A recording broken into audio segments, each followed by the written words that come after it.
Hello and welcome to Just a Guy with your social educator, your LLB, your loony left bully. Hello everybody, it's me, Mike Duckerberg. Hey, sorry about the little time off there. It's been a little crazy around the house.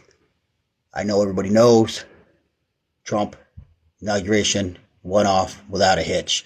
So what we're going to do today, guys, we're going to take a look at some of that. And then also, we're going to take a look at some of the executive orders that he did on day one. Now, let me just say up front, I'm not a huge fan of executive orders for presidents. I think they're outdated. I think it gives them too much power. But, well, he has the ability to do it. I guess, go ahead. And he made the most of them. And let's look at that. So, in his inauguration speech, President Trump lets everybody know that the government fails to protect, in his words, our magnificent, law-abiding American citizens, but provides sanctuary and protection for dangerous criminals. So right away, President Trump is going right after the Biden administration and the lack of protection, of course, especially on the borders.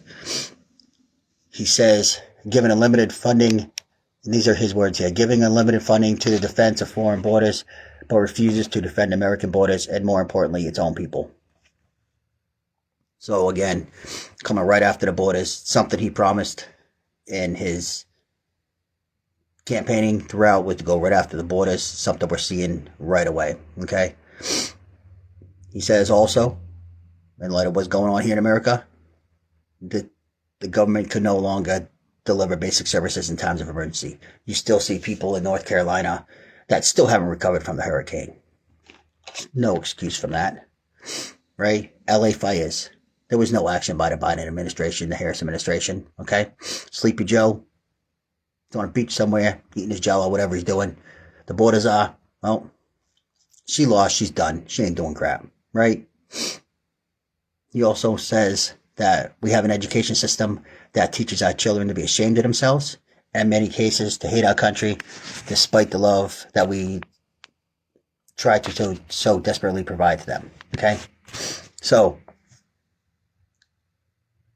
he knows that the education system here isn't education, it's indoctrination. We all know that saying, right? It's been around for years. Educate, don't indoctrinate. That's been going on for decades here in America. It's finally gotten to the point with COVID and everybody being able to actually see it when they were sitting at home watching their kids go to these classes, or lack thereof. You saw how indoctrinated the kids were becoming. So, President Trump going right after that in his inaugural address. He also says, we will move with purpose and speed to bring back hope, prosperity, safety, and peace for our citizens of every race, religion, color, and creed. So, racist Trump there is trying to make sure that every American, it's a matter of your race, what color you are, what sex you are, whatever you relate to religiously, he's going to take care of you, all right? What a huge racist, man. I can't stand that man. Screw him. Take care of everybody. He also goes on to say that today I will sign a series of historic executive orders. We'll go over this here shortly, so I'm not going to touch on that. He goes into his speech about some of the ones he's going to sign. We'll touch on those here a little bit later. And he says that as far as America goes, our American ancestors turned a small group of colonies on the edge of a vast continent into a mighty republic of the most extraordinary citizens on earth. And no one comes close. And he's not lying. If you actually know history about how the United States started, about how the United States grew, got its independence, it was never supposed to be that way. England wasn't the only ones over here. France was over here. Spain was over here. You had the indigenous tribes over here. Most of them of which were cannibals. Okay? They never seem to tell you that in American history, that a lot of these American Indian tribes were actually very cannibalistic. And they were actually slave owners themselves, because they would go out and capture other American Indian tribes and enslave them. Okay. But, we don't discuss that in American history because it's just a bad white man. Okay. But through all that, America strives and prospers. Okay. He says we will again build the strongest military the world has ever seen. Now, here's the important part, guys. Something the Biden administration didn't do. Something the Obama administration didn't do. Something the Bushes didn't do. None of them. We will measure our success not only by the battles we win, but also by the wars that we end. And perhaps most importantly, the wars we never get into. All right? Let me read that again. And you know that this is a true statement, because Trump did this in his first administration. We will measure our success not only by the battles we win, but also by the wars we end. And perhaps most importantly, the wars we never get into. So for all you people that think Trump's going to go out there, start all these wars, take over all these countries, do whatever he needs to do, he's not doing that. He would rather follow the Reagan peace through strength mentality, which is why he wants to put Hegseth at the top of the Secretary of Defense. Because Hegseth's mantra is peace through strength. Okay? So Trump comes out right during the inauguration, lets everybody know, here's what the last 4 years have been. An utter, total failure. Gonna go down as one of the top 3 worst presidents of all time. Definitely the worst president in my time. So congratulations for all you guys that lived through it. Good job for you. Be proud of it. Now we're on our way back up. Some of these executive actions that President Trump signed off on his first day in office. Again, guys, I'm not a huge fan of executive actions. I think it's outdated. I don't think it's needed anymore. You have Congress and you have the president, and of course, anybody that knows the Constitution, Congress creates the laws, the president executes the laws, okay? The reason that we do have these executive actions, you got to look back in time. When we're in the colonial times here, where we just become a nation, the fastest form of transportation may be the railroad at that time, depending on where you live in. Let's say you were a senator or a representative from like Washington, Oregon, Colorado, Arizona, somewhere's on the West Coast there, California, right? Something happens. You need to take action right now. They're on recess. You're at home in your district or in your state. You can't get back to Washington, D.C. or Philadelphia or wherever the capital is at that time in a matter of a couple of hours or even a matter of a day.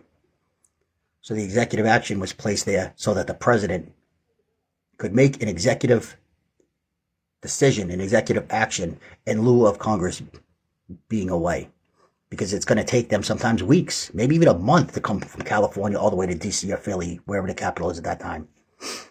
See, that doesn't happen anymore. Hell, even sidewalk dog shit Pelosi, she could get on a Zoom call when she's in a state and make a decision, help Congress make a decision. So in my humble opinion, I think the executive actions need to go. It's something that's just a little bit too much power for a president now. But like I said, it's there. They're going to use it. No president's going to take that position away from themselves. Okay. So it doesn't matter what side you're on. If any presidential candidate takes that executive action away from themselves, I'd be highly, highly shocked. But let's just take a look at some of his executive actions. First, he puts a federal freeze hiring. Okay. No more hiring at the federal level. We got Doge in here. All right.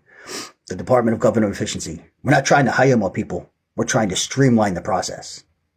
All right. This is President Trump's vision. So there is going to be no more hiring on a federal level. Now, with the exception of members of military or positions related to immigration enforcement, national security, and public safety. So obviously, if they need more border Border Patrol help or something to that effect, they will beef up the border, or if it has to do with national security, public safety, things like that. But other than that, everybody's going to be where they're at, and there's probably going to be a lot of jobs cut. Okay? He's halting new federal rules from going into effect before his administration appointees can review them. So if you think you're going to sneak in a bunch of new regulations while all these appointees are being voted in, that's not going to happen. He put a freeze on those. Okay, so EPA, FDA, all you guys think you're going to put in all these new regulations before Trump's cabinet members get in there. No, he froze that. Good job. Good job on him. All right. Here's the one where he's going to get a lot of kickback from the average, besides the hiring freeze, but on the everyday Joe that works for the federal government. A lot of these guys still work from home. They're remote. So when COVID hit, obviously everybody had to work from home. And then once COVID was laxed off a little bit, instead of bringing these people back into the office, they let them stay home. Now, a lot of these federal workers have a 1 day in the office mandate. So what do? They go ahead and they make it the very last day of the month. So they'll come in, well, I don't know what day January 31st is, but whatever that last day is, that's not a weekend. They'll come in January 31st, and then they'll come back in February 1st. They don't have to come back in for like 60 days because you're not going to see them again until March 31st. So they take full advantage of this opportunity to make 1 day a month, and you put them back to back so they don't have to show back up to work for 60 days. Now we know damn well these people aren't working 8 hours a day from home. It's not happening. Okay? So now Trump is saying, look, remote work policies and he's ordered all the federal workers back to their offices full time. You know that's not going to go over well with all these federal employees that are sitting at home working 2 hours a day, claiming 8. All right. And I'm not saying that every one of them is working 2 hours a day. I'm sure there's some people that are actually working 8 hours a day, putting in 40 hours a week. Congratulations. But I'm sure that's a small majority of you guys. Okay. And for all you guys that are already back at the office, doesn't change a damn thing for you. Okay. He's also ordered the de-weaponization of law enforcement and weaponization of the intelligence community. So the FBI, the CIA, the Secret Service, all those guys that were weaponized, particularly against President Trump. That's going to be done. See, that's a socialist, Marxist, communist move. But that's what the Democrat Party is, a socialist, Marxist, communist party. So why would they be any different in weaponizing the FBI, the CIA, and Secret Service amongst other departments of justice? Okay? So President Trump, not allowed anymore. Not going to happen. Okay? He declared the border a national emergency. I don't know if you guys seen some of the videos of the border agents down there, all lined up, ready to go, letting everybody know if you don't have the proper paperwork, go home because it ain't going to end well for you. All right? The border, shut down. We're done. You want to come across the right way. Go for President Trump. Right? Now, along with this national emergency, people seeking asylum, you're to wait in Mexico while an immigration judge considers their cases. So that wasn't the case under the Biden administration. It's like, oh, no, come on in. You can come hang out as long as it takes. Here's your little paper saying that you need to show up to court. We don't know when the case is going to be if it ever comes, but hey, welcome to America. No. You got to wait in Mexico until you have your actual immigration case. All right? Because a lot of these guys that seek asylum, they're not really asylum refugees. They're looking for a better life. And I get that completely, 100%. I live here in America and I'm always looking for a better life. All right? But that doesn't mean you're an asylum or a refugee. You got to do it the right way. Okay?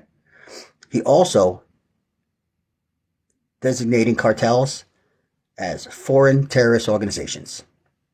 So all these little cartels that are running around in Mexico and Argentina and all that crap that are up here, child trafficking and taking over apartment complexes and stuff like that, you're now a foreign terrorist organization.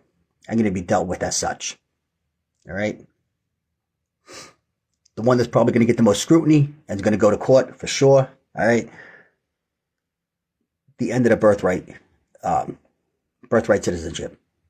All right? Now, in the 14th Amendment, it's guaranteed So that's going to be something that's going to be a little tricky. Don't know how he's going to do that. It probably will go to court and get overturned, but we'll see where that goes. But what's funny is you hear all these socialist, Marxist, communists talk about, oh, it's in the 14th Amendment. We have to go by the Constitution. It's in the 14th Amendment. Got to go by the Constitution. But yet these are the same stupid guys. Nope, trying to keep my language down. Same stupid people that will argue that, but the Second Amendment didn't mean that you could carry any gun. Where does it say that in the Constitution? They didn't. That's not what they meant. Yeah, but you know what? When they wrote the original Constitution, they didn't also have numerous ways to get into the country. There's many more ways to get into the country now than there ever was. So if you can't revisit the Constitution via the 14th Amendment, then shut the hell up about the second. We're not just going to pick one amendment and change it and then pick the other one and say it doesn't work that way. It's either all or it's none. Make up your damn mind, you socialist, communist, Marxist a-holes. All right? But as of now, I can see that one getting overturned. He terminated all the DEI programs across the federal government. So your diversity, equity, and inclusion programs, not privatized, not in the public, not in the private sector, but in the public sector. In the federal government, they're all done. That's about $1 billion savings right there. APM Joe and his sleepy administration there, they were putting in billions of dollars in the DEI programs all across the federal government. They were super proud of it too. The federal government's already slow enough. You don't need another 3,000 pieces of red tape to slow you down anymore. All right? Just hire the right damn people. Doesn't matter if it's a black woman, a Puerto Rican man, or a transparent by whatever anymore, right? Just hire the right damn person for the job. Look at the qualifications, pull them in for an interview, and if they're a fit, they're a fit. All right? Should be as simple as that. Also here in America, glad I brought up that by gender person, we only recognize two sexes here, male and female. That's it. You're either male or you're female. There's no more of this other gender bullcrap. You can't identify as a season anymore. You can't identify as a color. You can't identify what you're a male or a female. Just like God intended. All right? Get over it. Another one that I like, he removed protections for transgender people in federal prisons. All right? Because these guys are claiming they're women, and then they want to be moved to female barracks and female cells and everything else, and taking advantage of women and even taking advantage of some of the female officers in there. So nope, no more. Good for you, Trump. Love that. One of the promises he made was tariffs. Okay, what he's going to try to do, and again, I know we're trying to shrink the size of government here, but he's actually expanding it here. I can see a reasoning behind it. I'd want to see how it's done first before I'm fully behind it. But he wants to give government access to the feasibility of creating, instead of the Internal Revenue Service, the External Revenue Service, to be able to collect those tariffs and duties. I can't imagine that we don't have something like that already. I don't know what it falls into, because we have tariffs now. So there's some way that they're supposed to be responsible for collecting those tariffs and duties already. So I don't know which department is responsible for that, but maybe we just make that a little bit more efficient instead of creating a whole nother department. But if the tariffs are going to go up and you need more people or whatever, I can see a reason for it, but I would rather not add another department. Okay, because look how well the IRS is, right? We don't need the ERS per se. Okay, so but I see the logic behind it. I think we do have to get tougher on collecting tariffs and duties. That's for damn sure. All right, but I don't know if maybe creating a whole new department is the best way to go. All right, I try to be fair, guys. Right? He pretty much reversed all of APM Joe's offshore drilling for the 625 million acres of federal waters. So we are back to drill, baby, drill. Right? So all those offshore drilling regulations and leases that were cut off, President Trump is now opening those back up. 625 million acres for us to drill for oil and gas. Also, He also began the repeal of the Biden-era regulations on tailpipe pollution from cars and light trucks. Basically roll back energy-efficient regulations also for things like dishwashers, shower heads, and gas stoves. So all that anti-gas, anti-fossil fuel rhetoric that APM Joe and those climate change hoax people were pushing so hard just got rolled back into or destroyed. Okay, that don't mean you can't have an electric stove. It don't mean you still can't go out and buy an electric vehicle, or you want to put a windmill in your backyard, or whatever you want to do. He's not saying that you can't do that. He's just saying that we're going to make it a fair, competitive market again for fossil fuels and alternate fuels. All right. So now we're back to what you should have here in America, a choice. All right. So if your state is still mandating all this climate change hoax bullcrap, that ain't the federal government no more. That's your sorry ass governor. Okay. So if you still don't have a choice, because they still want electric vehicles by 2025 or 2030 or 35 or 40 or whatever year your state's in, you now can go directly to your governor and deal with that, because President Trump has repealed those. All right. Along with more of the drill, baby drill, he opened up the Alaska wilderness to more oil and gas drilling. That's a great resource for us up there. I wouldn't want to be the guys on the rigs, but I can't imagine how cold it is. All right. But they're doing a great job up there. Let them do their job. Let them make money for America. Let them make America independent again. All right. And on top of that, once we become energy independent, then we can get to the point where we're, instead of drill, baby drill, it's export, baby export. And we don't become a country that has to make a phone call crying to OPEC, can you please open up the lines? We just don't have enough oil and our prices are going sky high. No, we got a president sitting there like, look, you want to cut back your production of oil? We'll just produce more. Screw you.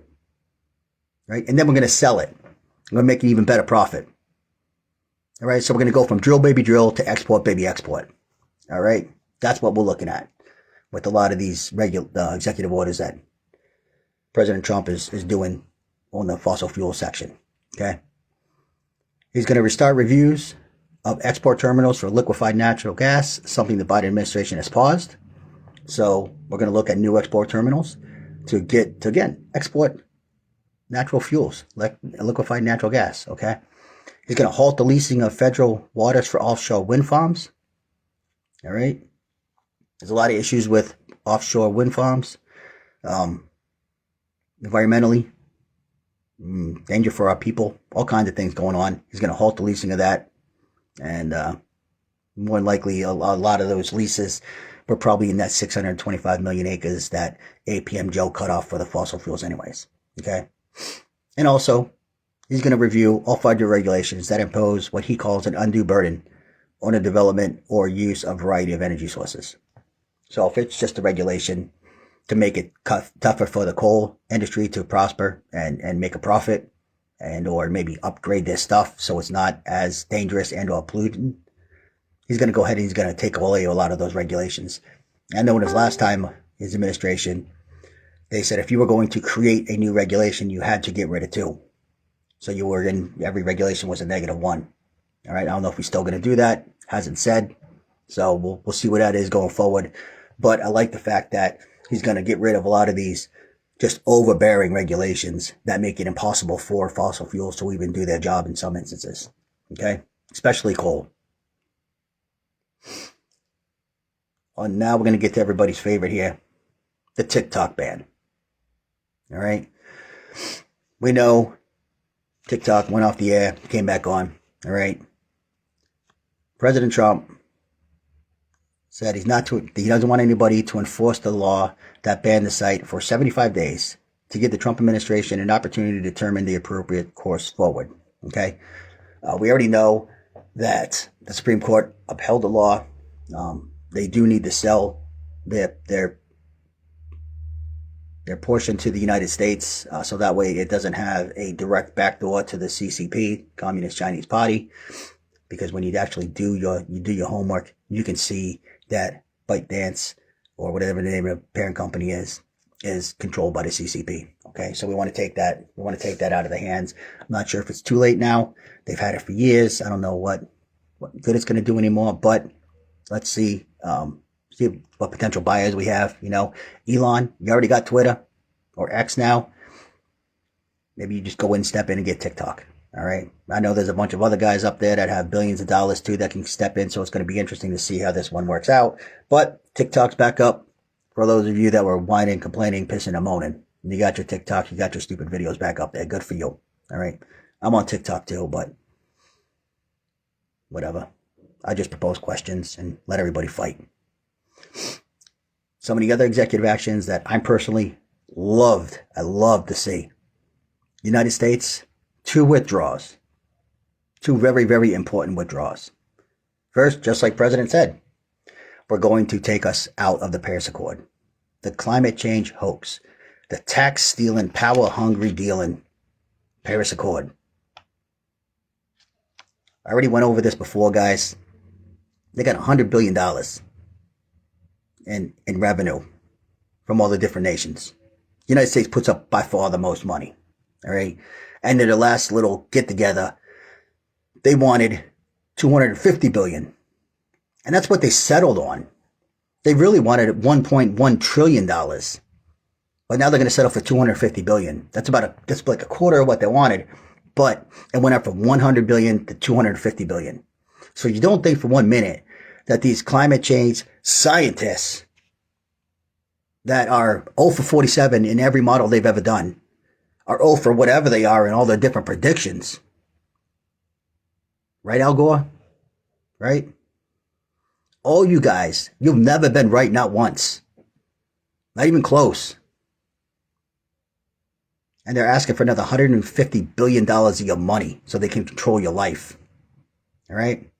These C40 cities, you guys are coming up here pretty soon. I think it's 2026, 2030, something like that. You C40 cities, man, your regulations are kicking in here pretty soon. So if you live in one of these C40 cities like Phoenix or Austin or Houston,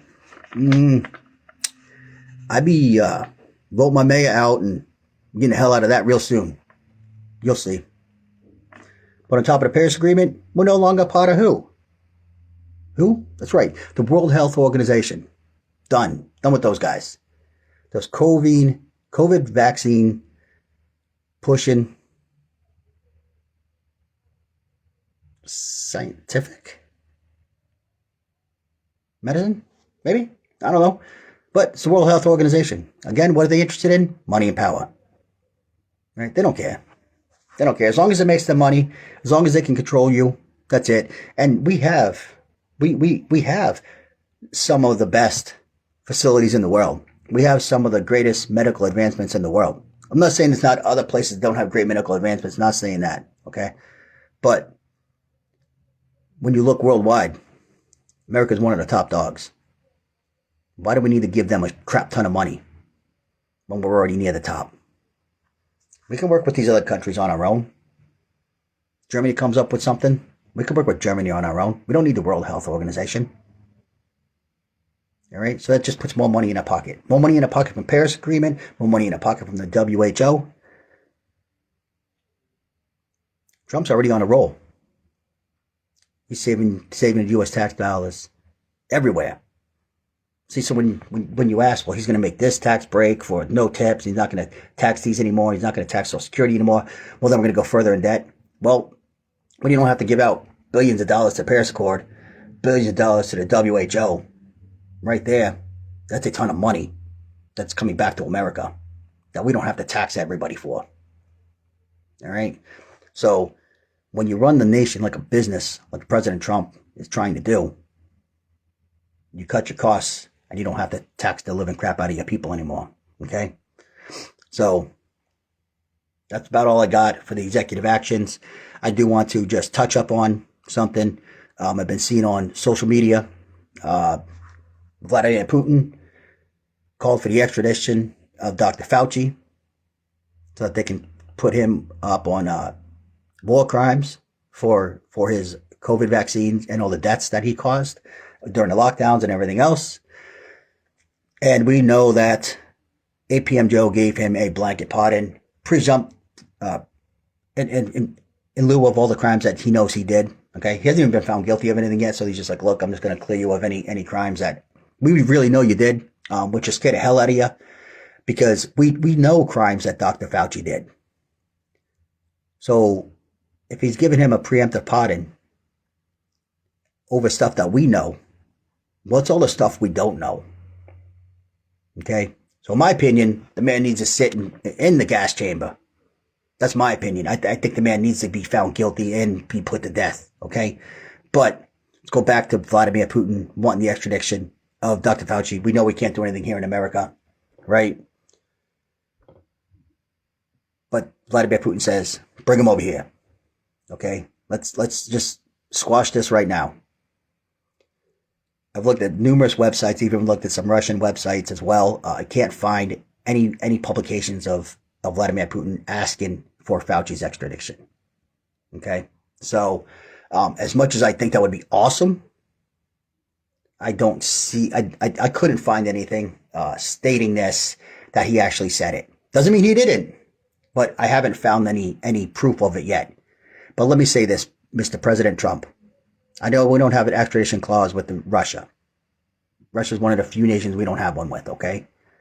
But if Vladimir Putin is asking for the extradition of Dr. Fauci on war crimes related to the deaths of the COVID mandates that he put, not just here in America, but across the world, you got to hand him over. You have to. You need to break that extradition treaty, and you need to hand the man over, do the right damn thing. Because APM Joe did his best to cover his buddy up. Make sure he can't get charged here in America. But those pardons there, they don't work in Russia. Those pardons, they don't work in France and Germany. Okay? Just because we can't charge you here in America doesn't mean some other nation across the world can't charge you and put you in jail and put you to death. So as of now, there's no validity to Vladimir Putin asking for Dr. Fauci's extradition. But Mr. Putin, Mr. Trump, if you guys are listening, I know you're not, but if you are, at the request of Mike Zuckerberg, Mr. Putin, request the extradition. Mr. Trump, make it happen. Let's put this man down like the dog he is. All right. That's all I got for today, guys. It is a beautiful day here in the United States. We are the USA again. We are not the USSA no more, at least for right now. But again, guys, we only have 2 years to do this.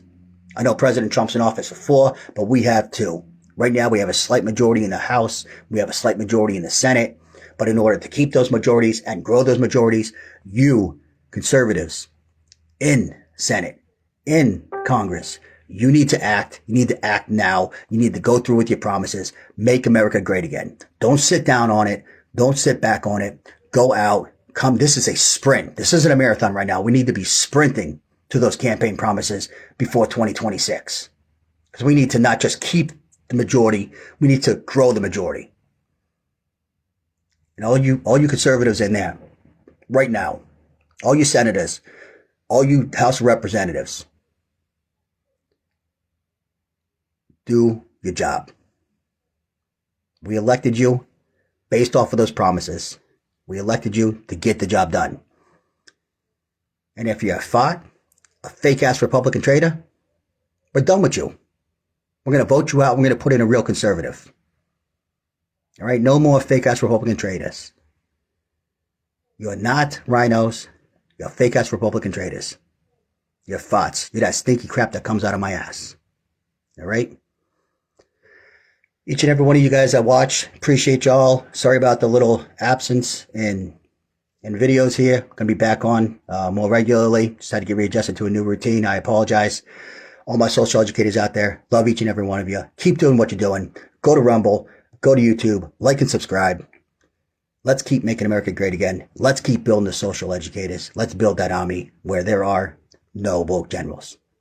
I'll pray for each and every one of you. Mike Zuckerberg out.